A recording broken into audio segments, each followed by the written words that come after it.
नमस्कार सगळ्यांना. श्री स्वामी समर्थ. यंदा मकर संक्रांती ही पिवळ्या रंगावरती आलेली आहे. त्यामुळे आपण हा पिवळा रंग वर्ज्य करायचा आहे. जेव्हा सूर्य मकर राशीत प्रवेश करतो त्या शुभ योगाला मकर संक्रांत असे म्हणतात. यंदा 2026 मध्ये मकर संक्रांती बुधवार दिनांक 14 जानेवारी 2026 रोजी आलेली आहे आणि त्या दिवशीच षटतिला एकादशी सुद्धा आलेली आहे. मकर संक्रांती आणि षटतिला एकादशी एकत्र हा विशेष योग आलेला आहे. जेव्हा सूर्य मकर राशीत प्रवेश करतो त्या शुभ योगाला मकर संक्रांत असे म्हणतात. यंदा 2026 मध्ये मकर संक्रांती ही बुधवार दिनांक 14 जानेवारी 2026 रोजी आलेली आहे.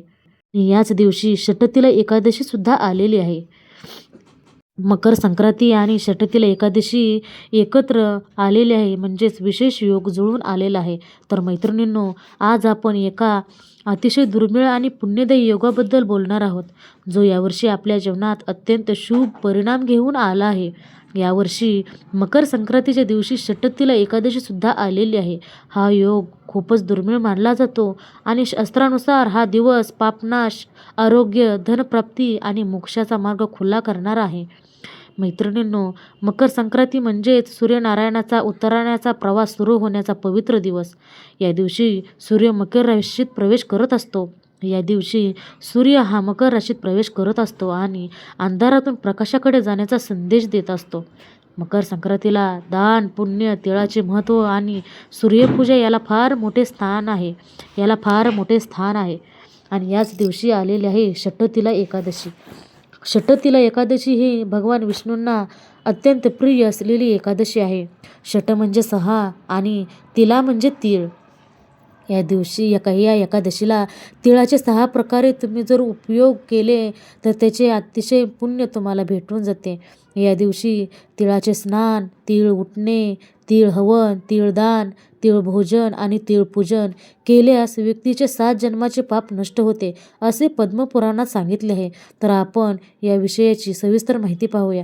तिळस्नान म्हणजे आता पहिलं जे दान आहे ते म्हणजे तिळलेपन. तर मकर संक्रांतीच्या दिवशी जेव्हा लवकर आपण उठतो तेव्हा आंघोळ करतो. तर आंघोळ करण्यापूर्वी शरीराला तिळाचं लेपन करायचं आहे.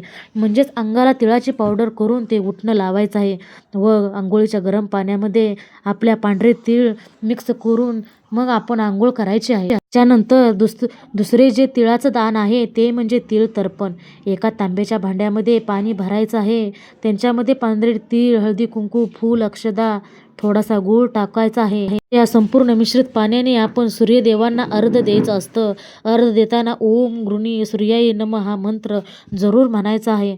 त्यानंतर तिसरं जे तिळदान आहे ते दक्षिण दिशेला तोंड करून आपल्याला पितरांच्या नावानं अर्घ्य देता येतं. पण याला शब्द आहे तीळ तर्पण. त्याच्यानंतर तिळाचं चौथं दान म्हणजेच तीळ होम. तर या दिवशी आपण आपल्या देवघरातल्या देवी देवतांची पूजा करतो. तर त्यांना सुद्धा स्नान आपण तिळाच्या पाण्याने घालू शकतो. त्याचबरोबर एका पंतीमध्ये थोडेसे तांदूळ, त्याच्यामध्ये थोडेसे पांढरे तीळ आपल्याला मिक्स करायचे आहेत.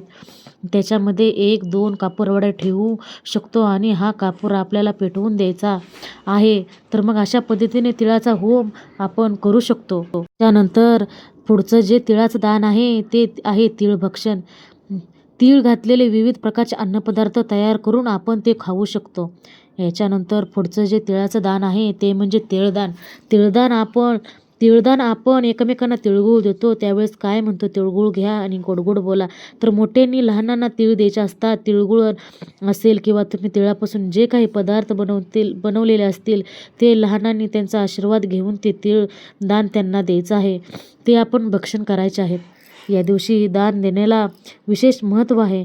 देवी पुराणातला हा श्लोक असा सांगतो, जो मकर संक्रांतीच्या दिवशी जे माणसे दान देतात आणि हवकाव्य म्हणजे होम हवन करतात त्या वस्तू सूर्य त्यांना प्रत्येक जन्मामध्ये देत असतो. तर संक्रांतीच्या दिवशी 6 प्रकारचे दान कोणती करायची त्याबद्दल मी तुम्हाला जे काही सांगितलं आहे ते तुम्ही आवर्जून करा. आधुनिक काळामध्ये दानला खूप महत्त्व आहे. सांगितलेले उपाय जर तुम्ही केल्यास व्यक्तीचे 7 जन्माचे पाप नष्ट होते असे पद्मपुराणात सांगितले आहे. मित्रांनो, मकर संक्रांती आणि षटतिला एकादशी एकत्र आल्यामुळे या दिवशी केलेले साधेसे व्रत सुद्धा कोटीपटीने फळ देते. या दिवशी जर तुम्ही सकाळ लवकर उठून तीळ घालून स्नान केले, नारायणाला अर्घ्य दिले आणि भगवान विष्णूचे स्मरण केले तर घरातील नकारात्मकता नष्ट होते. शास्त्रात सांगितले आहे की या दिवशी तीळदान दारिद्र्य, आजार आणि मानसिक त्रास दूर करते. विशेष म्हणजे ज्या लोकांच्या जीवनात लग्नात अडथळे येतात, संततीविषयक अडचणी येत असतात किंवा नोकरी धंद्यात त्यांना स्थैर्य लाभत नाही, त्यांनी हा एक दिवस नक्की उपाय करून बघा. या दिवशी उपवास करणे शक्य नसेल तर कमीत कमी तिळगुळ वाटणे, तिळाचे दान करणे आणि ओम नमो भगवते वासुदेवाय हा मंत्र 108 वेळा जप हा नक्की करावा. मैत्रिणींनो, मकर संक्रांतीला तिळगुळ घ्या आणि गोड गोड बोला असे आपण म्हणत असतो, पण यामागे फार मोठा आध्यात्मिक अर्थ आहे. तीळ म्हणजे पाप शोषून घेणारा आणि गुळ म्हणजे गोडवा देणारा. षटतिला एकादशी आणि मकर संक्रांती एकत्र आल्यावर जर आपण मनातील कटुता सोडून गोड बोललो, दान केले आणि ईश्वरावर विश्वास ठेवला तर आयुष्य नक्कीच गोड होते. या दिवशी एक गोष्ट लक्षात ठेवा, भांडण करू नका, नकारात्मक विचार करू नका, खोटे बोलू नका आणि दुसऱ्याला त्रास देखील तुम्ही देऊ नका, कारण या दिवशी केलेले कर्म थेट अनेक पटीने फळ देते, चांगले असो वा वाईट.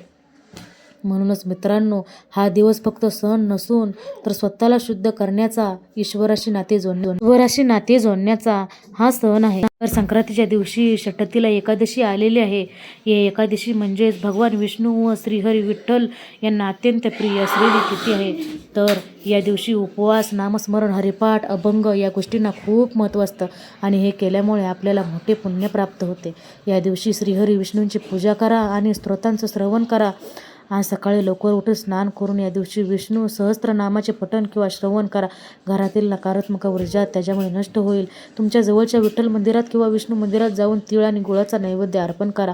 तिळगुळाचे लाडू किंवा तिळगुळाच्या वड्यासुद्धा तुम्ही अर्पण करू शकता. विठ्ठल हे भगवान श्रीकृष्ण विष्णूचेच एक रूप आहे, त्यामुळे संक्रांतीच्या दिवशी हा नैवेद्य दाखवल्याने जीवनात गोडवा आणि समृद्धी येते. मकर संक्रांती आणि एकादशी एकाच दिवशी आल्यावर त्याचे नियम काय आहेत तर जेव्हा 2 महान तिथी एकत्र येतात तेव्हा शास्त्रानुसार एकादशीला प्राधान्य दिलं जातं आणि मुख्य म्हणजे उपवास हा एकादशीचाच असावा आणि तो एकादशीचाच करावा. संक्रांतीचे दान व पुण्यकर्म एकादशीच्या नियमात आपल्याला बसवायचे आहे. आता हा उपवास कसा करावा तर तुम्ही निर्जळ उपवास करू शकता.